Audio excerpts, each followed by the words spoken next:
ঠিক আছে, তাহলে আমরা ধরো লাস্ট দিনে আমরা যেটা করছিলাম সেটা হচ্ছে কসি ইন্টিগ্রাল। এখানে ছিল থিওরেম। থিওরেমটা কখন আমরা ব্যবহার করতাম? যখন আমাদের কি ছিল বলো, সব বিন্দুতে কি ছিল?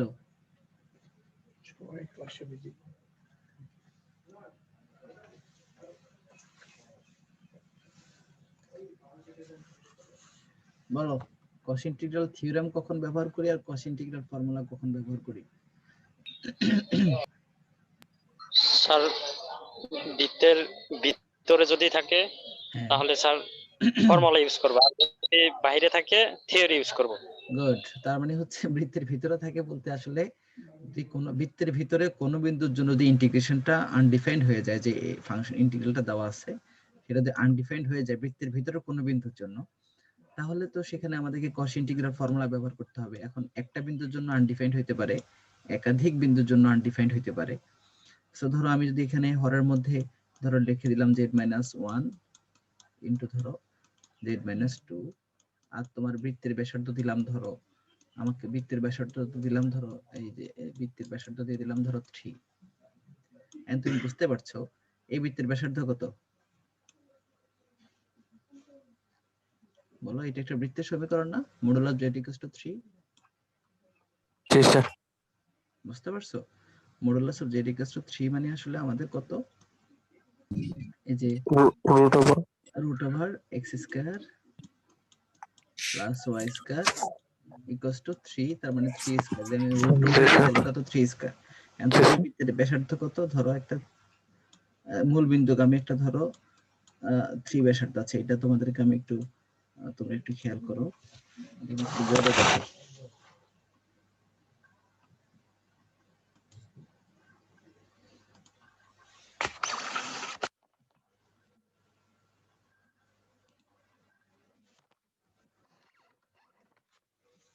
বোর্ডে তোমরা খেয়াল করো, সেটা হচ্ছে ধরো বললাম যে হচ্ছে ধরো আমি মডুলাস অফ z = লিখলাম কত? 3। মডুলাস z মানে কত? z মানে হচ্ছে x + iy ধরো ইকুয়ালস টু ধরো 3। এটাকে আমি লিখতে পারি root over x² plus y² ধরো 3। তাহলে আমাদের x² plus y² equals two ধরো 3²। তাহলে আমার যে বৃত্তটা দেওয়া আছে সেই বৃত্তের ব্যাসার্ধ কত? এটা একটা মূল বিন্দুগামী বৃত্তের সমীকরণ। তাহলে আমি যদি এটা x অক্ষ আঁকি, y অক্ষ আঁকি, তাহলে বৃত্তটা হচ্ছে আমাদের আসলে এই পাশ দিয়ে আসবে, আর রেডিয়াস 1 ঘর 2 ঘর 3 ঘর, ধরো 3 ঘর রেডিয়াস দিয়ে বৃত্তটা ধরে আঁকলাম। তাহলে বৃত্তের ব্যাসার্ধ কত? কত? 3। আচ্ছা, এখন তোমাকে আমি ধরো একটা ইন্টিগ্রেশন করতে দিলাম, ধরো এটার নিচে পোল z-1 আছে, আর কত আছে? ধরো z-2 আছে, সামথিং আছে f of z ধরো এরকম। এখন দেখো এই বৃত্তের জন্য আসলে এটা কি আমরা ফর্মুলা ব্যবহার করব নাকি আমরা ধরো থিওরেম ব্যবহার করব? তাহলে এখন দেখো z-1 মানে আসলে কত? আমাদের এখানে পোল কতর জন্য হবে? z = 1 এর জন্য, আর কত? z = 2 এর জন্য। তাহলে z = 1 এ x y স্থানাঙ্ক কত?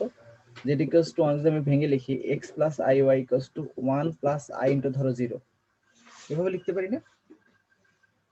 জি স্যার। আচ্ছা, তাহলে x y স্থানাঙ্ক কত? স্যার 1 0। আর এটাতে কত? এটাতে স্যার 2 0। তাহলে 1 0 যদি হয়, তাহলে 1 0 বৃত্তটা, তাহলে এই 1 0 যদি হয় তাহলে 1 আর 0 এখানে হয় নাকি? সেটা কি বৃত্তের ভিতরে না বাইরে? ভিতরে স্যার। অসংজ্ঞায়িত হয় সেটা বৃত্তের ভিতরে। তাহলে এই বিন্দুর জন্য নন অ্যানালাইটিক, এবং যেটার জন্য নন অ্যানালাইটিক হচ্ছে সেটা বৃত্তের ভিতরে পড়ে যাচ্ছে, তার মানে এটার জন্য অ্যানালাইটিক না। যদি বৃত্তের ভিতরে পড়ে, আবার এই যে যেটার মান ধরো 2 যদি দেই, তাহলে এই 2 0টা আসলে বৃত্তের ভিতরে পড়ছে। তাহলে একটা বিন্দুর জন্য নন অ্যানালাইটিক হতে পারে, একাধিক বিন্দুর জন্য নন অ্যানালাইটিক হতে পারে। তো সেক্ষেত্রে আমাদেরকে যেটা মাথায় রাখতে হবে, সেক্ষেত্রে আমরা ব্যবহার করব কস ইন্টিগ্রাল ফর্মুলা। কি ব্যবহার করব? ফর্মুলা। এখন দেখো আমি যদি তোমার বৃত্তটা দিয়েছিলাম, বৃত্ত যদি ব্যাসার্ধ ধরো আমি যদি দিতাম ধরো হাফ, কত দিছিলাম? কত দিলাম? কত এবার? Sir half. তাহলে আমি 3 এর জায়গায় দিয়ে হাফ লিখি, তাহলে এখানে কত হবে?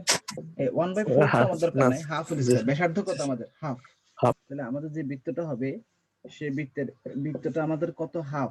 তাহলে হাফ ধরো ব্যাসার্ধের একটা বৃত্ত, আমি যদি 1 বিন্দু বসাই তাহলে বৃত্তের বাইরে পড়বে, 2 বিন্দু বসালেও কি কোথায় পড়বে? বাইরে। বৃত্তের বাইরে পড়বে। যেটার জন্য আনডিফাইন্ড হচ্ছে সেটা কি বৃত্তের ভিতরে পড়তেছে না বাইরে পড়তেছে? স্যার বাইরে।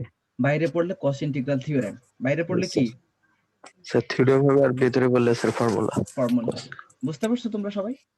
স্যার বাকিরা, বাকি সবাই বুঝতে পারছো? গুড, আমার মনে হয় বুঝতে পারার কথা। জি স্যার। ওকে, ঠিক আছে, তাহলে আমরা একটু ফর্মুলায় চলে যাই। তো তাহলে ধরো আমরা যেখানে ছিলাম, আচ্ছা এখন দেখো, আচ্ছা cos ইন্টিগ্রাল ফর্মুলা এবার। এখন দেখো f of z is analytic within an on a closed curve C R a is any point within C, then f of a। এখন ধরো a বিন্দুর জন্য z মাইনাস, ধরো আমাদের লিখছি না z মাইনাস 1, নিচে কত লিখছিলাম z মাইনাস 1 ইনটু, তাহলে এই যে 1টা এটা আসলে z মাইনাস কত সূত্র অনুযায়ী? 0 a a a এই যে আমাদের যে ও জিনিস জি স্যার, জি স্যার, নিচে জি যদি স্যার। ধরো 1/z থাকে তাহলে a জায়গায় কত আছে? স্যার শূন্য থাকবে, শূন্য থাকবে, অর্থাৎ আমাদের সূত্র অনুযায়ী z মাইনাস যেটা থাকবে সেই টার্মটা আসলে আমাদের কি, এই যে a, সেটা আসলে কি এ a বা সেন্টার, কমপ্লেক্স নাম্বারের সেন্টার। যদি যে কোনো যে বিন্দুর জন্য আনডিফাইন্ড হয়ে যাবে সেটাকে আমরা এইভাবে লিখবো আর কি। হ্যাঁ, তো তোমরা একটু খেয়াল করো, এইটুকু মুখস্থ করলেই হবে আমাদের, যদি এইটুকু মেমোরাইজ করলে হবে। এর নিচের যে প্রমাণ সেই প্রমাণটা আমাদের পড়ার আসলে দরকার নেই। হ্যাঁ, তো প্রমাণ করার দরকার নাই, আমরা অ্যাপ্লিকেশন করি আর কি। আচ্ছা এখন দেখো, যদি ধরো একটা যদি ধরো আমাদের যদি সিঙ্গেলের জন্য হয় তাহলে এখন দেখো এখানে কতগুলো আছে। হ্যাঁ, একাধিক যদি একাধিক বিন্দুর জন্য যদি, অর্থাৎ পোল অফ সিঙ্গেল অর্ডার হয় তাহলে এরকম, পোল অফ যদি ডাবল অর্ডার হয় তাহলে আমাদের অর্ডার, পোলের অর্ডার অর্থাৎ ধরো z-1 হোল স্কয়ার হইতে পারে, z-1 হোল স্কয়ার হইতে পারে, তখন কি করবা? তখন যেটা আছে f অফ z এর জন্য যেটা, সেটাকে একবার ডেরিভেটিভ করতে হবে, ডেরিভেটিভ করতে হবে। যদি আমাদের এখানে থার্ড অর্ডার পোল হয়, অর্থাৎ যদি আমাদের যেটার জন্য আনডিফাইন্ড হয়ে যাচ্ছে সেটা যদি থার্ড অর্ডার হয় তাহলে আমাকে দুইবার ডেরিভেটিভ করে সেখানে a এর ভ্যালুটা বসাইতে হবে। তারপরে n+1 হইলে n তম, অর্থাৎ এখানে যা এখানে তার চাইতে 1 কম। কেমন? স্যার, আর যদি স্যার একটা আনডিফাইন্ড আর একটা ডিফাইন্ড হয় তাহলে মানে দুইটা চলক থাকে, তাহলে কি স্যার অর্ডার ওই টু এরটা বসবে? এইটার জন্য আনডিফাইন্ড হবে সেটার জন্য তোমাকে ফর্মুলা ব্যবহার করতে হবে। জি স্যার। ঠিক আছে? স্যার একটার জন্য ফর্মুলা ইউজ করবো, একটার জন্য স্যার থিওরেম? না না, থিওরেম না, যদি একটার জন্য হয়ে যায় তাহলে তো ওইটা তুমি আর ইয়া করতে পারবে না, ফর্মুলা ব্যবহার, থিওরেম ব্যবহার জি করার স্যার, প্রয়োজনই নাই, কারণ তুমি তো অ্যান্সার হয়ে গেল। হ্যাঁ, জি স্যার। ঠিক আছে, না আচ্ছা স্যার। বুঝতে পারছি। তাহলে এখন আমরা তাহলে চলে আসলাম কসি ইনইকুয়ালিটির দরকার নাই। এখন দেখো আসলে আমরা একটু এক্সাম্পলে যাই। হ্যাঁ, কস ইন্টিগ্রাল ফর্মুলা। আচ্ছা দেখো, ইউজ কস ইন্টিগ্রাল ফর্মুলা। এখন তোমাদেরকে এখানে বলে দিয়েছে ফর্মুলা, যদি তোমাকে যদি বলে যে find the evaluate the integration, শুধু এটা বলে দিত আর বলে দিত যে এই সার্কেলটা দেওয়া আছে, তখন তোমাকে মাথায় রাখতে হইতো যে আসলে আমি কি এখানে ফর্মুলা ব্যবহার করব নাকি থিওরেম ব্যবহার করব। আমার কথা কি তোমরা বুঝতে পারছো? জি স্যার। এখানে ফর্মুলা উল্লেখ করে দিয়েছে মানে তুমি বুঝতে পারছো, যদি ফর্মুলা উল্লেখ করে না দেওয়া থাকতো, হ্যাঁ, শুধু বলতো যে find the evaluate the integral, এই ইন্টিগ্রালটাকে ইভালুয়েট করো, তাহলে তোমাকে নিজ দায়িত্বে বুঝে নিতে হবে এখানে আসলে কি থিওরেম ব্যবহার করবো নাকি ফর্মুলা ব্যবহার করবো। হ্যাঁ, এখন দেখো আমাদের যে ইন্টিগ্রালটা দেওয়া আছে, এখন আমাদেরকে এইটা হচ্ছে ইন্টিগ্রাল দেওয়া আছে, আর বৃত্ত এই যে সি, যে কার্ভটা যে সি দেওয়া আছে সেটা একটা কিসের সমীকরণ দেওয়া আছে? বৃত্তের। এখন তোমরা বলো এই z-2 = হাফ, এটা দেখে বলো এই বৃত্তের কেন্দ্র কত হবে আর এই বৃত্তের ব্যাসার্ধ কত?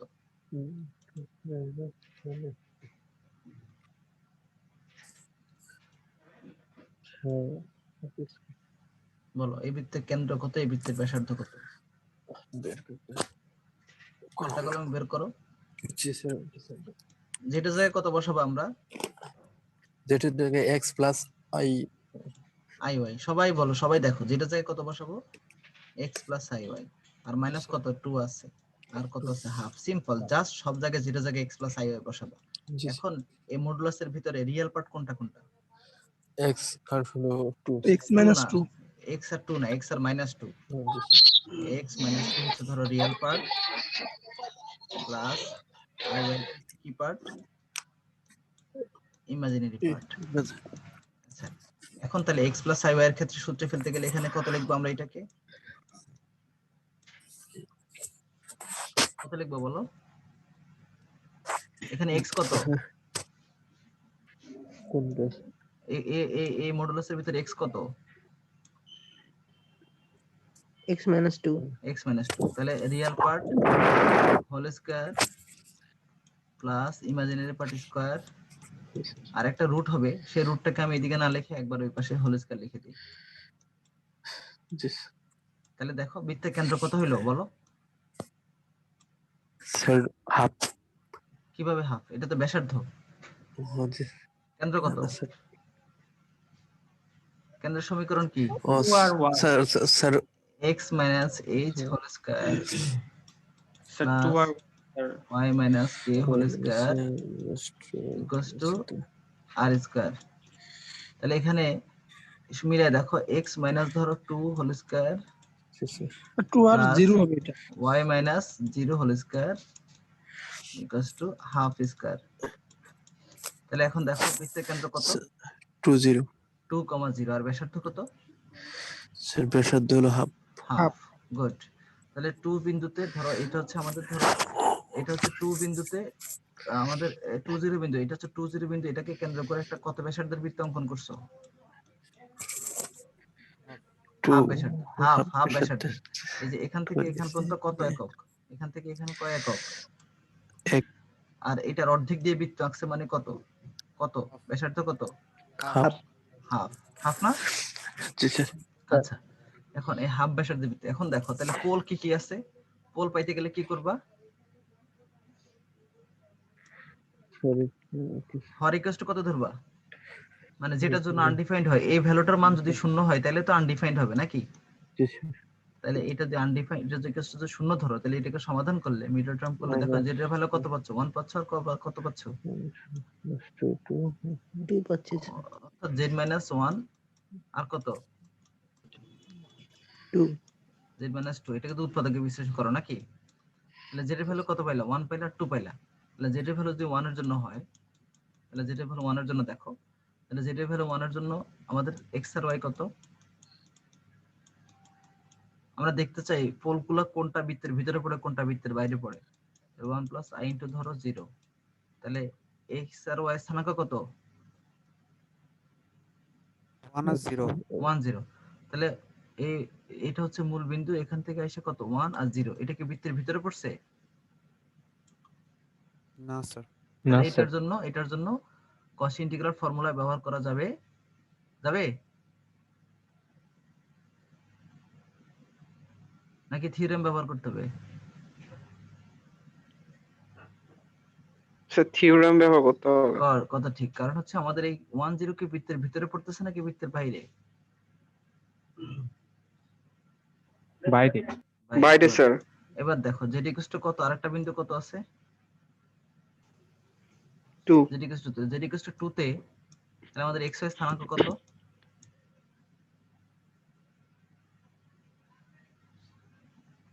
z ইকুয়াল টু 2 তে x y স্থানাঙ্ক কত? 2 0 2 0। মানে x প্লাস z মানে কত? x plus iy equal to, তুমি যে এটাকে সিমিলারলি লেখো 2 প্লাস i ইনটু কত লিখবা? ইমাজিনারি পার্ট আছে না, এইজন্য i ইনটু কত লিখবো? 0 লিখবো। তাহলে আমাদের স্থানাঙ্ক কত? x এর জায়গায় কত আছে? 2y এর জায়গায় কত আছে? 0 0। তাহলে 2 0। তাহলে এক ঘর দুই ঘর। তাহলে 2 0 বিন্দু কি বৃত্তের ভিতরে পড়ছে নাকি বৃত্তের বাইরে পড়ছে? ভিতরে। ভিতরে পড়ছে। তাহলে এটার জন্য cos ইন্টিগ্রাল ফর্মুলা দেখো, the poles determined by putting the denominator, অর্থাৎ হর সমান যদি শূন্য লেখো তাহলে সেটা তোমরা কি পাইবা? কি পাইবা বলো? পোল পাবা। হ্যাঁ, পোল। এখন দেয়ার আর কয়টা পোল পাইলা? 2টা। পোলগুলোর অর্ডার কত? 1 and 2 ওই পোলগুলোর অর্ডার বুঝি 1 and 2। অর্ডার 1। Order 1 z - 1। এটাকে তুমি যদি মিডল টার্ম মানে এটা লেখো z - 1 ইনটু কত লিখতে পারবা? z - 2, তাই না? জি স্যার। তাহলে এই পোলের অর্ডার কত? এটার অর্ডার কত? এটার অর্ডার কত? কোনটা কি সেকেন্ড অর্ডার আছে? না স্যার। না স্যার। Single order. হ্যাঁ, একটু বুঝে বুঝে করবা, তোমরা প্রশ্ন করো না কেন? প্রশ্ন করলে তো আমি জবাব দেই। আচ্ছা এখন দেখো, কেউ বুঝতে না পারলে তুমি একদম মিনিমাম কোয়েশ্চেন করলে সমস্যা নাই, কারণ তোমরা তো এগুলো কখনো আগে পড়ে আসো নাই।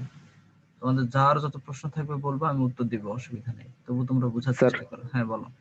স্যার এটা যে ফর্মুলা হবে, এটা যদি না দেওয়া থাকে তাহলে বললেন যে মানে আমাদের আইডেন্টিফাই করে নিতে হবে। তা হ্যাঁ প্রথমে যে কাজটা করলেন এটাই তো স্যার আইডেন্টিফিকেশন না স্যার? হ্যাঁ হ্যাঁ হ্যাঁ, এইটাই আইডেন্টিফিকেশন। মানে তুমি জাস্ট দেখবে বৃত্তের ভিতরে পড়ছে কিনা। যে বৃত্তের ভিতরে পড়ে কোন, মানে যেটার জন্য আনডিফাইন্ড হয়, অর্থাৎ যেটার জন্য পোল শূন্য হয়ে যায়, পোল শূন্য হয়ে যাওয়া মানে তো আনডিফাইন্ড হয়ে গেল, কারণ হর শূন্য হওয়া মানে তো আনডিফাইন্ড। তাহলে হর শূন্য কিসের জন্য কিসের জন্য হয়? এইখানে z = 1 এর জন্য হচ্ছে, z = 2 এর জন্য হচ্ছে। এখানে যে দুইটার জন্য সে আনডিফাইন্ড হচ্ছে, সেই দুইটার জন্য সেই দুইটা তুমি বসাও, মানে আমাদের বৃত্তের সমীকরণের ভিতরে যদি পড়ে যায় তাহলে সেখানে cos ইন্টিগ্রাল ফর্মুলা, আর যদি বৃত্তের বাইরে পড়ে তাহলে cos ইন্টিগ্রাল থিওরেম। স্যার কোন অঙ্কে যদি বলেও দেয় যে ফর্মুলা, তাও আমাদের এটা একটু দেখায় নিতে হবে না স্যার? অবশ্যই, তুমি আগে নাইলে তো তুমি তুমি তো থিওরেম ব্যবহার করো আর ফর্মুলা ব্যবহার করো, তোমাকে তো আগে বৃত্তের ফিগার ড্র করতে হবে এবং সেই অনুযায়ী তোমাকে এই এই পোল বের করে নিতে হবে। তো পোল বের না করলে আর ইয়া না বের করলে তুমি তো ক্যালকুলেশনই করতে পারবে না। জি স্যার। বুঝছো? জি স্যার। আচ্ছা, তাহলে এখন দেখো, তাহলে আমাদের ধরো এই যে এইখানে দেওয়া আছে, তাহলে আমাদের there is only one pole at z = 2 inside the given circle. কয়টা পোল গিভেন সার্কেলের ভিতরে পড়ছে? দুইটা নাকি একটাই? একটা। একটাই। তাহলে আমাদের যেটা করতে হবে সেটা হচ্ছে, তাহলে আমাদের ধরো এই যে f of z dz, আমাদের সূত্রটা কি ছিল? f of a যদি একটা পড়ে, f of a equals to 1 by কত, twice pi I f of z by কত ছিল, by z minus a, এরকম না ছিল না? এই যে দেখো, জি স্যার। এই যে এই যে এটা হচ্ছে cos ইন্টিগ্রাল ফর্মুলার জন্য হচ্ছে, এটা হচ্ছে cos ইন্টিগ্রাল ফর্মুলা, তাই না? এই যে দেখো, cos ইন্টিগ্রাল ফর্মুলা হচ্ছে এইটা, দেখছো? cos ইন্টিগ্রাল ফর্মুলা হচ্ছে এইটা। এখন যদি এখানে অর্ডার যদি, অর্থাৎ z মাইনাস যেটার জন্য আনডিফাইন্ড হয়ে যাচ্ছে, সেটার জন্য যদি পোল যদি ধরো 2 হয়, তখন তুমি এখানে একবার ডেরিভেটিভ করবা। যখন এখানে যদি এখানে 3 হয় অর্ডার, তখন দুইবার ডেরিভেটিভ করবা, সেটা ডিফারেন্ট কেস। কিন্তু আমাদের এখানে যেটা যেটা দেওয়া আছে সবগুলো পোলে, কোন পোল z মাইনাস 2 এর জন্য যে আনডিফাইন্ড হচ্ছে, সেটা পোলের অর্ডার কত আমাদের? 1। 1। তোমরা একটু দেখো।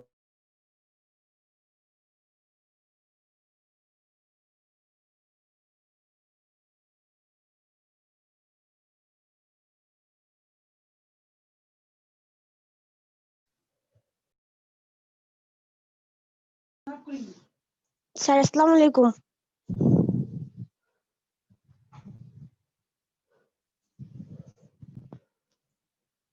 Hello sir. স্যার একটু মনে হয় ইয়া হ্যাঁ হ্যাঁ করতেছে। বলো বলো, আমি একটু ফোন এসেছিল, বলো। স্যার আমি যে আমার সেমিস্টারে টাকা দেওয়ার জন্য একটু শহরে যাব, যদি আমার রোলটা হ্যাঁ একটু। শিওর শিওর, তুমি তোমার কোনো ফ্রেন্ডের কাছে লিখে দিয়ে যাও। হ্যাঁ, তোমার জি কোনো স্যার। ফ্রেন্ডকে বলে যাও, আমরা তো জি ইতিপূর্বে স্যার। ব্যবহার করছি, অসুবিধা নেই, কারো সমস্যা আসসালামু হলে। আলাইকুম। ওয়ালাইকুম আসসালাম। আচ্ছা দেখো, তাহলে তাহলে এখন দেখো, তাহলে এটা হচ্ছে আমাদের ধরো আমাদের এটা হচ্ছে ধরো cos ইন্টিগ্রাল ফর্মুলা, তাই না? সো এই ফর্মুলাটা হচ্ছে আমাদের ধরো ইউজ করতে হবে। এখন যদি পোল অফ অর্ডার হয় 1 হয়, তাহলে আমরা সরাসরি এই ফর্মুলা ব্যবহার করব। তাহলে তোমরা দেখো, আমাদের দরকার কোনটা, আসলে ইন্টিগ্রেশন দেওয়া আছে কোনটা, আমাদের প্রশ্ন দেওয়া আছে কোনটা, এই পার্টটুকু দেওয়া আছে, তাই না? অর্থাৎ z মাইনাস a দেওয়া আছে, f of z দেওয়া আছে। তাহলে আমাদের এই f of a যে টার্মটা, এটা বাম পাশে থাকবে, আর 1 by twice pi I। তো এখন আমরা ধরো এই এই অংশটুকু, তাহলে তোমরা একটু দেখো, ম্যাথে যাই, দেখো বুঝতে না পারলে বললে আমি বোর্ডে আবার দেখাই দিব, অসুবিধা নেই। একটা ফার্স্ট অঙ্ক দেখাই দিলে বোর্ডে, তোমরা বাকিগুলো ক্লিয়ার হয়ে যাবে। তারপর আগে এখানে দেখো, দেখো বুঝতে পারো কিনা। তাহলে দেখো আমাদের দেখো লেখা আছে f of a, এই যে সূত্র অনুযায়ী, সূত্রটা আমি এই পাশে লিখি, f of a cos integral যে formula, f of a equals to ধরো 1 by twice pi I, তারপর হচ্ছে কত, f of z by z minus a dz। আচ্ছা এখন তোমরা বলো, এই যে এটা এটা আসলে কোন a?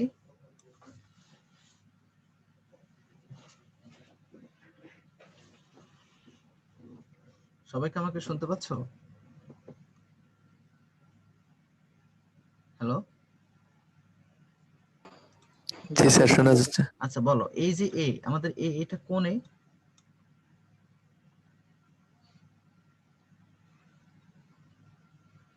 যেটার জন্য কি হয়, আনডিফাইন্ড হয়। এই যে Z Undefined. Equals Z equals to A না, মানে Z minus A equals to 0 যদি হয়, তাহলে জেড ইকুয়ালস টু কত? তোমরা ছোটবেলায় করতে না, ধরো আমাদের এক্স স্কয়ার, ধরো মাইনাস ধরো টোয়াইস এক্স, প্লাস ধরো ধরো কত লিখবো, ধরো মাইনাস 5x প্লাস ধরো 6 যদি হয়, তাহলে এইটাকে তোমরা যদি উৎপাদকে বিশ্লেষণ করো, কত আসবে? x মাইনাস 3 ইনটু মানে কত, x মাইনাস 2 আসবে নাকি? x minus 2 Yes. আসবে। তাহলে এই এখানে আসলে এই x মাইনাস 3 যদি ধরো, x ইকুয়ালস টু যদি 3 ধরো, তাহলে কি হয়ে যায়? এটা আনডিফাইন্ড হয়ে যায় নাকি? এটা শূন্য হয়ে যায় নাকি? তো এখানে আসলে এরকমই, যে এখানে আগে তো রিয়েল পার্ট ছিল, শুধু x ছিল, এখন আমাদের জটিল সংখ্যা তো এটা z, এগুলা z, এইজন্য এখানে সব z হয়ে গেছে, কিছুই না। হ্যাঁ, সিম্পল। Yes. আচ্ছা, তো যাই হোক, আমরা যেটা বলছিলাম,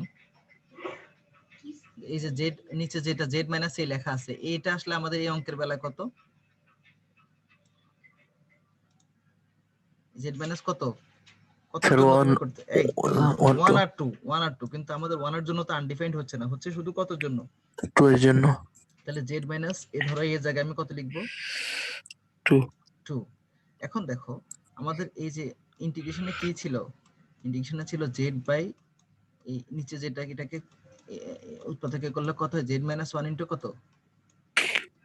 Z Z minus minus 2. DZ. এখন দেখো, আমাদের সূত্র অনুযায়ী জেড মাইনাস 1 আর জেড মাইনাস 2 নিচে থাকে, নাকি শুধু যেটার জন্য আনডিফাইন্ড হয় সেটা নিচে থাকবে? So Z এর জন্য undefined. তাহলে এই যে জেড মাইনাস 1টা এখানে তো রাখা যাবে না, এটাকে কোথায় নিয়ে যাবো আমরা? স্যার এটাকে তাহলে উপরে নিয়ে উপরে যাও। নিয়ে যাবো, উপরে নিয়ে গেলে সে 1 বাই জেড হয়ে যাবে, তাই না? জি স্যার। তাহলে উপরে নিয়ে গেলে এই যে জেড বাই জেড মাইনাস 1, এটা একটা ফাংশন অফ জেড না? জি নাকি স্যার। ফাংশন অফ জেড না? ফাংশন অফ জেড ধরো Z. ডিজেড, সূত্রের সাথে কম্পেয়ার করো, তাহলে উপরে হচ্ছে ফাংশন অফ জেড, তাহলে আমাদের এই অঙ্কে ফাংশন অফ জেড মানে কত? জেড বাই জেড মাইনাস 1, আর নিচে জেড মাইনাস এ মানে কত? জেড মাইনাস 2 আর ডিজেড, এইটুকু ধরো আমাদের হয়ে গেল। তো দেখো এইটাকে, এই যে এখানে একটু খেয়াল করো, তাহলে আমাদের যে ইন্টিগ্রেশন দেওয়া আছে, এটা হচ্ছে ইন্টিগ্রেশন দেওয়া আছে, এখন এটাকে আমরা যখন নিচের যে টার্মটাকে আছে সেটাকে আমরা ভেঙে এইভাবে লিখতে পারি। এরপরে আমাদের কাজ হচ্ছে এই যে জেড মাইনাস এ ছাড়া, মানে যেটার জন্য আনডিফাইন্ড হয়ে যাবে, সেটা ছাড়া বাকি টার্মটাকে কোথায় দিয়ে দাও? উপরে দিয়ে দেওয়া। কেমন? জি স্যার। আচ্ছা, তাহলে এখন দেখো সূত্র অনুযায়ী আমাদের, দেখো সূত্রটা কি লিখছে, এই যে এখানে ওরা সুন্দর করে সূত্র লিখে দিয়েছে। সূত্র অনুযায়ী কি এফ অফ জেড, আমাদের এফ অফ জেড মানে কত? এইটা ডিজেড, আর নিচে হচ্ছে কত? Z minus A equals two, ওই যে এখানে যে একটা 1 বাই টোয়াইস পাই আই ছিল, আমার তো বাম পাশে আর এটা রাখতে চাচ্ছি না, রাখতে পারছি না, তাহলে এই যে 1 বাই টোয়াইস পাই আই, এই পাশে ছিল এফ অফ এ, কি ছিল? সূত্র অনুযায়ী এফ অফ এ ছিল না? তাহলে 1 বাই টোয়াইস পাই আইটা এখানে গুণ হয়ে যাবে, তাহলে টোয়াইস পাই আই কিন্তু ইনটু কত হবে? 2i by f a. Twice pi i into F of A. হ্যাঁ স্যার এখন হ্যাঁ বলো, বুঝো নাই তোমরা? বুঝতে পারছি ইনশাআল্লাহ। আচ্ছা, তাহলে এখন তাহলে আমাদের সূত্র অনুযায়ী কি করতে হবে? তাহলে টোয়াইস পাই আই তো আছে, এবার এফ অফ জেড এর জায়গায় কত? টোয়াইস পাই আই তো আছে, এখন এফ অফ জেড যেখানে আছে সেখানে আমরা কত বসাবো এবার? স্যার f of এর এ এর F of Z equals to A, মানে আসলে আমাদের জেড ইকুয়ালস টু কত অঙ্কে? স্যার 2. জেড, যেখানে এফ অফ জেড আছে, অর্থাৎ আমার এফ অফ জেড লিখবো, এফ অফ জেড লিখে সেই জেড এর জায়গায় আমরা কত বসাবো? স্যার 2. এর মান বসাবো, অর্থাৎ এর মান 2 বসাবো, তাহলে twice pi i into Z এর জায়গায় হচ্ছে 2, আর কত? 2 মাইনাস 1, ইজ জেড ইনটু এই যে 2 বাই 2 মাইনাস 1 লিখছে। সবাইকে বুঝতে পারছো? ইনশাআল্লাহ স্যার। একটা বুঝো, বাকিরা সবাই বুঝতে পারছো তোমরা? কোথাও কারো কোনো কনফিউশন আছে কোথাও?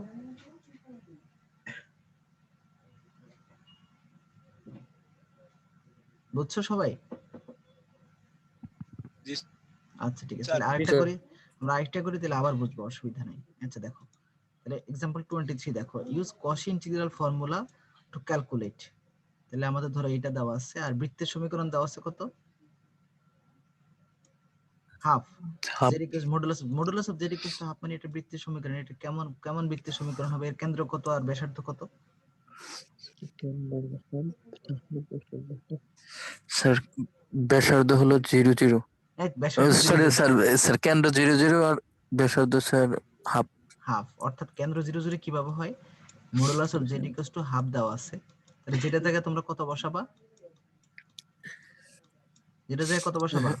x plus iy x plus iy equals to half. Half. তাহলে x plus iy modulus of x plus iy কে আমরা লিখতে পারি root over x square x plus plus y square equals to i half. Half. এখন আমরা যদি এই ব্যাসার্ধটাকে এই রুটটাকে যদি ওই পাশে দিয়ে দেই, উভয় পাশে বর্গ করে, বুঝতে কত আসবে? বৃত্তের সমীকরণের মতো x square plus y square equals two r square. তাহলে বৃত্তের ব্যাসার্ধ হচ্ছে, এই বৃত্তের কেন্দ্র হচ্ছে 0 0 0 আর ব্যাসার্ধ হচ্ছে কত? হাফ। হাফ। এখন এই অনুযায়ী তাহলে ব্যাসার্ধ হচ্ছে আমাদের, এই বৃত্তের কেন্দ্র হচ্ছে 0 0 আর এই 0 0 কেন্দ্র ধরে একটা কত ব্যাসার্ধের বৃত্ত আঁকলা? Sir half. হাফ ব্যাসার্ধে। কেন? তুমি দেখো এখান থেকে এখান পর্যন্ত কত? 1। তাহলে এর অর্ধেক দিয়ে মাঝখান দিয়ে যাওয়া মানে ব্যাসার্ধ কত? হাফ। হাফ ব্যাসার্ধের বৃত্ত আঁকলা। আচ্ছা গুড। এখন আমাকে দেখতে হবে যে পোলগুলো দেওয়া আছে সেই পোলগুলো কি এই ব্যাসার্ধের ভিতরে পড়ে কি না। কেমন? তাহলে আমাদের পোল পাইতে গেলে কি করতে হবে? পোল পাইতে গেলে কি করতে হবে? স্যার তাহলে হর সমান সমান শূন্য ধরতে হবে নাকি? জি স্যার, জি স্যার। হর যেখানে শূন্য মানে ডিনোমিনেটর যেখানে শূন্য এটাই। সেটাই হচ্ছে আমাদের পোল। তাইলে হর সমান সমান শূন্য ধরার পরে আমরা দেখতে পাচ্ছি কত পাচ্ছি? z ইনটু এই z স্কয়ার প্লাস z কে আমরা লিখতে পারি কত? z into z plus 1 equals to 0। তাহলে z এর ভ্যালু কত? 0 আর z এর ভ্যালু কত? -1। তাহলে পোল কয়টা পাইলা? দুইটা। দুইটা পোল পাইলা। এখন দেখবো আমরা এই পোলগুলো কি এই বৃত্তের ভিতরে পড়ে কিনা। কেমন? জি স্যার। আচ্ছা এখন দেখো z equals to 0 0, z equals to 0 মানে আসলে আমাদের কত? z ইকুয়ালস টু 0 মানে এটা কত? আমাদের x আর y স্থানাঙ্ক কত? 0। x আর এই বাকিরা কথা বলো না কেন? z ইকুয়ালস টু 0 মানে আমাদের x আর y স্থানাঙ্ক কত? 0 0 বিন্দুতে স্যার। সবাই বুঝতেছো বাকিরা? জি স্যার। বুঝতে না পারলে বইলো, হ্যাঁ? বাকি দুই চার জন আর একটু রেসপন্স করো। তাই z ইকুয়ালস টু 0 মানে আমাদের আসলে x আর y স্থানাঙ্ক কত? 0 0 স্যার। 0 0। তাহলে 0 0 0 0 হলে কি সেটা কি বৃত্তের ভিতরে পড়ে নাকি বাইরে পড়ে? ভিতরে পড়বে স্যার। ভিতরে পড়বে। তাহলে এটার জন্য কি কস ইন্টিগ্রাল ফর্মুলা নাকি? জি স্যার। আরেকটা বিন্দু কত আছে? z ইকুয়ালস টু কত? আরেকটা পোল কততে? -1। -1। তাহলে -1 হলে z ইকুয়ালস টু -1 যদি হয় তাহলে আমাদের এই বৃত্ত এখানে x এর স্থানাঙ্ক কত? স্যার -1 আর 0 -1 আর 0। এখন -1টা কি বৃত্তের ভিতরে পড়ছে না বাইরে পড়ছে? বাইরে স্যার। বাইরে পড়ছে। তাহলে এটার জন্য তো কস ইন্টিগ্রাল ফর্মুলার দরকার নেই, আছে? না স্যার। তাহলে देयरफॉर ইট এনক্লোজেস, এই বৃত্তটা এনক্লোজ করে কয়টা পোল? স্যার একটা পোল। z equals to 0। তাহলে z ইকুয়ালস টু 0 রাখা মানে যেটার জন্য z ইকুয়ালস টু সেটা রাখা বাকি পোলটা কোথায় দিবা? উপরে উঠাই দিবা, উপরে তাই না? স্যার। দেখো একটু নিজে না দেখো এটা।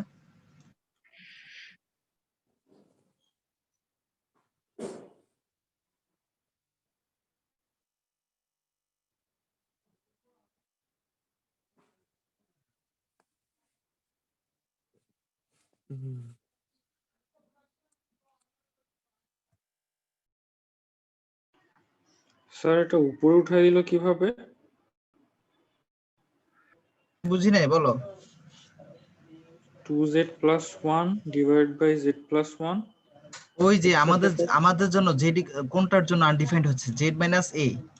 তাহলে z মাইনাস a এর জায়গায় আমাদের কতর জন্য এখানে? 0।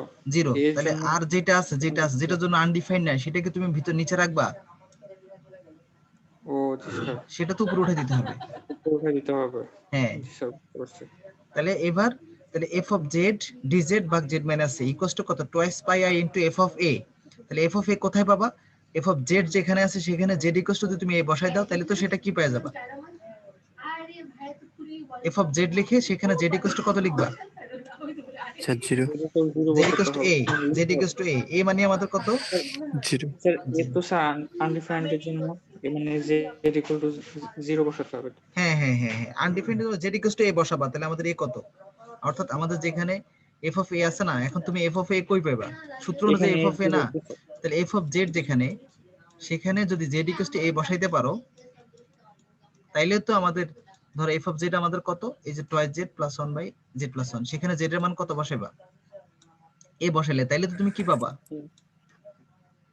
f of a পাবা নাকি? জি স্যার f of a পাবো। তাহলে এই z equals to না, z এর জায়গায় a বসাই দিবা আর কি, তাইলে হয়ে গেল। হ্যাঁ জি স্যার বুঝতে পারছি স্যার।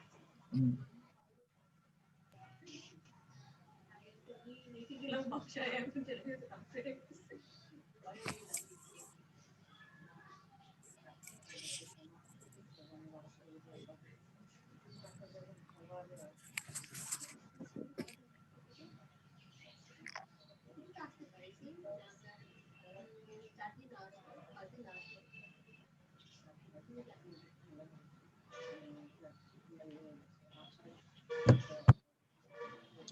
কি আমরা বুঝতে পারছি সবাই? জি স্যার সবাই বুঝতে ইনশাআল্লাহ পারছি। বুঝতে গুড। পারছি। তাহলে एग्जांपल 24 টা একটু দেখো।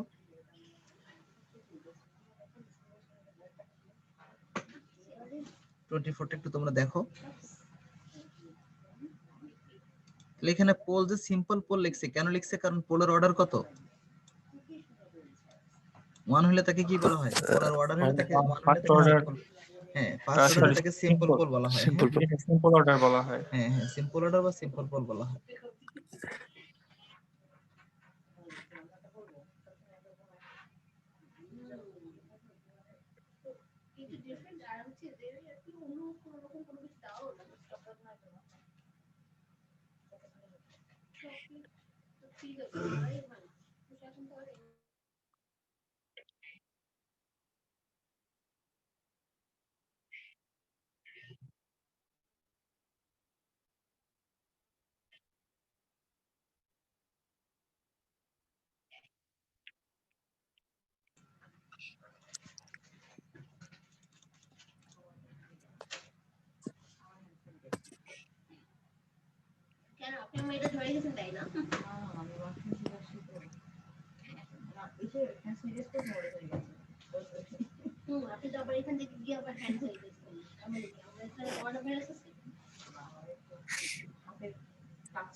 দেখছো, দেখতেছো, বুঝতেছো নাকি?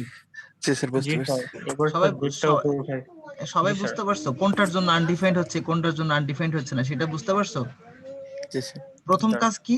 প্রথম কাজ হচ্ছে যে বৃত্তের সমীকরণটা দেওয়া আছে, সেই বৃত্তের সমীকরণ অনুযায়ী একটা বৃত্তকে ড্র করে নেওয়া। কি করা? বা যে সমীকরণ যেটা দাও, তাহলে z + 3i, z + 3i মানে কত? x + iy, যেটা জায়গায় কত লিখবে? x + iy, আর 3i এর জায়গায় কত? 3i তো আছেই, ইকুয়ালস টু কত? 1। তাহলে এটা কিন্তু আমি রিয়েল পার্ট আর ইমাজিনারি পার্টে ভাগ করে লিখি, তাহলে x + i ইনটু কত লিখবা? y + 3 মডুলাস ইকুয়ালস টু কত লিখবা? 1। তাহলে এটা যদি আমরা স্কয়ার করি, তাহলে কত আসবে? x² + y minus y + 3 whole square equals to কত লিখবা? 1 স্কয়ার। তাহলে এই বৃত্তের কেন্দ্র কত? স্যার এই 0 আর 3 0 আর 3 না, 0 আর -3, এই জায়গায় ভুল করো তোমরা। সূত্র অনুযায়ী কি? x - whole square plus y minus k, এখানে তো প্লাস আছে, এটা মাইনাস। তাহলে এই বৃত্তের কেন্দ্র কত? 0 - 3 তাহলে 0 - 3, তাহলে 0 এখানে আর -3 এখানে। ধরো তাহলে আমাদের এই যে 0 - 3 কে কেন্দ্র ধরে, এই যে দেখো 0 - 3 কে কেন্দ্র ধরে একটা বৃত্ত ড্র করছে। আচ্ছা এবার দেখো আমাদের পোল কত কত হচ্ছে? z = 0 বিন্দু হচ্ছে, z = কত হচ্ছে? -πi নাকি? তাহলে z = 0 মানে আসলে কত বিন্দু? 0 0। তাহলে 0 0 এর কি 0 0 কি বৃত্তের ভিতরে পড়তেছে? জি না স্যার বাইরে। বাইরে পড়তেছে, বাদ। আর কত আছে? আরেকটা কত? z = -πi। তাহলে z = -πi মানে কত? x আর y স্থানাঙ্ক কত? 0, মাইনাস পাই নাকি? অর্থাৎ x + iy, যেটা তোমরা যদি বুঝতে না পারো একটু ভেঙে ভেঙে লিখবা। x + iy ইকুয়ালস টু কত? Real part 0 minus imaginary part কত? পাই আই। তাহলে 0 আর কমা মাইনাস পাই হচ্ছে আমাদের কত, এই এই আমাদের এই পোলের মাইনাস পাই মানে আসলে কত, 0 কমা মাইনাস কত 3.14 নাকি 0 আর কত, এই তোমরা বুঝতেছো না? আমাদের এই পোলটা কত, এত আরেকটু আমাদের আরেকটু শার্প হইতে হবে আমাদের মস্তিষ্ক, হ্যাঁ আমাদের আরেকটু উর্বর হইতে হবে। দেখো আমি বলছি আমাদের এই বৃত্তের কেন্দ্র পাইছি কত, 0 আর হলো -3। 0 -3। ধরো এটা হচ্ছে আমাদের মূল বিন্দু, এটা হচ্ছে এক্স অক্ষ, এটা হচ্ছে ওয়াই অক্ষ। তাহলে আমাদের এখান থেকে শুরু করে 1 ঘর 2 ঘর 3 ঘর এখানে আইসা যে এক্স অক্ষের দিকে 0 আর ওয়াই অক্ষের নেগেটিভ দিকে আইসা মানে এখানে একটা বৃত্ত অঙ্কন করব। বৃত্তের ব্যাসার্ধ কত ছিল, 1 নাকি? 1। তাহলে এই 1 একক একটা ব্যাসার্ধ আমি ধরো বৃত্ত আমি ড্র করলাম, কেমন? এটা ব্যাসার্ধ কত, বৃত্তের ব্যাসার্ধ কত, স্যার 1 বেশি 1 স্যার। আচ্ছা এখন দেখো তাহলে পোল পাইছো কয়টা, z = 0 0, তাহলে 0 0 কি বৃত্তের ভিতরে পড়ছে, z না = স্যার 0 জন্য বাদ। আরেকটা কত, z = কত মাইনাস পাই, পাই। তাহলে মাইনাস z = মাইনাস পাই মানে হচ্ছে যেহেতু ইমাজিনারি পার্ট আছে রিয়েল পার্ট নাই, তাহলে রিয়েল পার্ট 0 আর ইমাজিনারি পার্ট i স্থানাঙ্ক কত, মাইনাস পাই না? জি স্যার। z = কত দাও স্যার, সবাই বুঝতেছে না আমার মনে হয়। স্যার বুঝতে।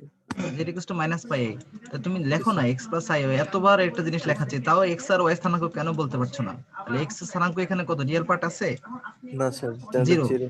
আর প্লাস ইমাজিনারি পার্ট কত জি আছে, sir. Sir pi I. Minus pi I.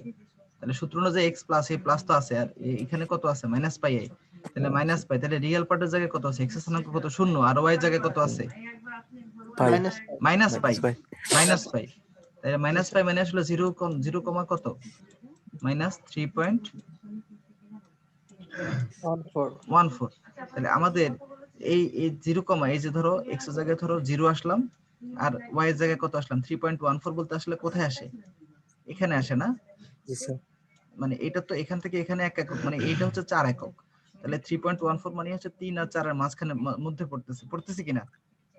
দেখো এই যে সুন্দর করে লিখে দিয়েছে 0 মাইনাস পাই আই।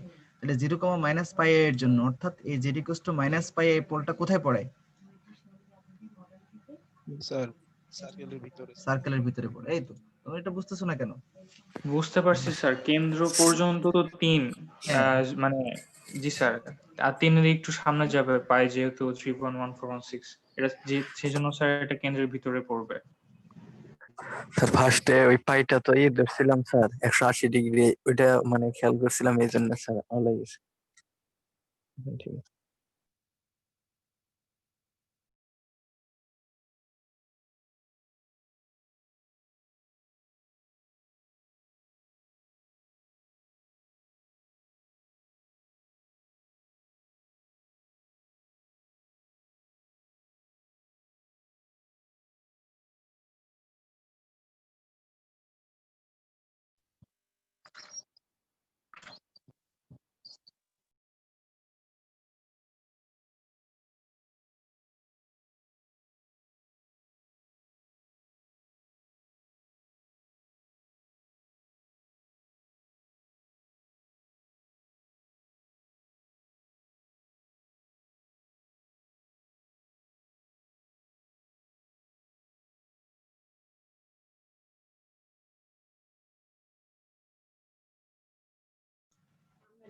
আচ্ছা তোমরা কি শুনতে পাচ্ছ আমার কথা, বুঝছো এটা? জি স্যার ইনশাআল্লাহ। আচ্ছা ঠিক আছে, তারপরটা একটু দেখো। এটা দেখলেই ধরো এটা ধরো আমি দেখাই দিব, एग्जांपल 25 টা দেখার দরকার নেই, 26 টা দেখো বা 27 দেখো।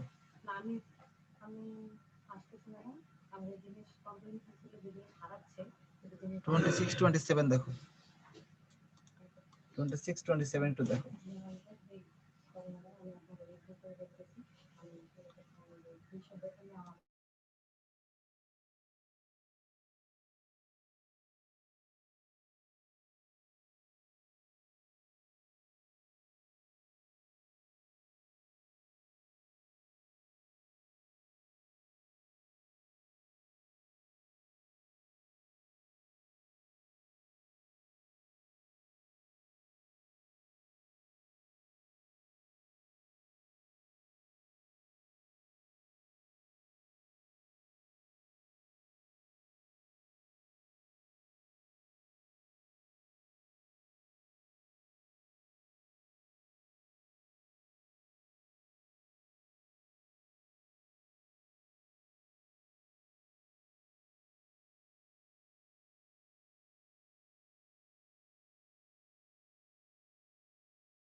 দেখছো এটা 26 নাম্বারটা দেখছো? জি স্যার। জি স্যার। 26 নাম্বারটা কোনো অসুবিধা আছে? 26 জি না নাম্বারের স্যার, ব্যাসার্ধ বৃত্তের কেন্দ্র কত? জিরো, ইয়া, আর 0 ব্যাসার্ধ কত? 2। 2 স্যার। 2 গুড। হুম ঠিক আছে, তারপর এটা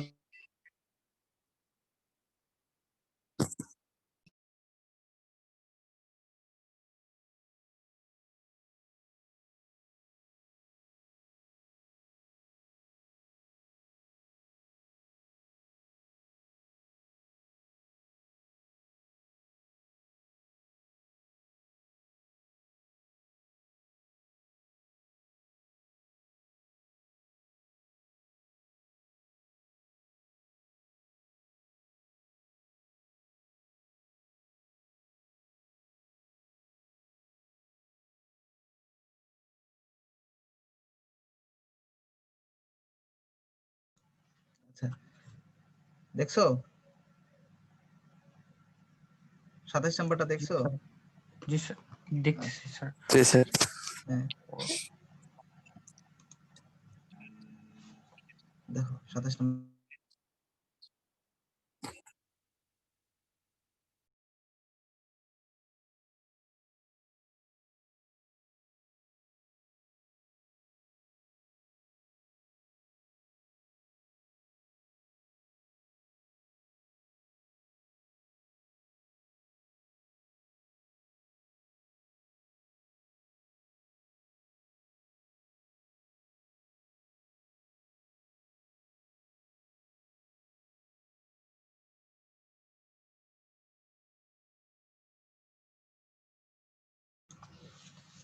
হ্যালো, তোমরা বুঝতে পারছো 27 নাম্বারটা?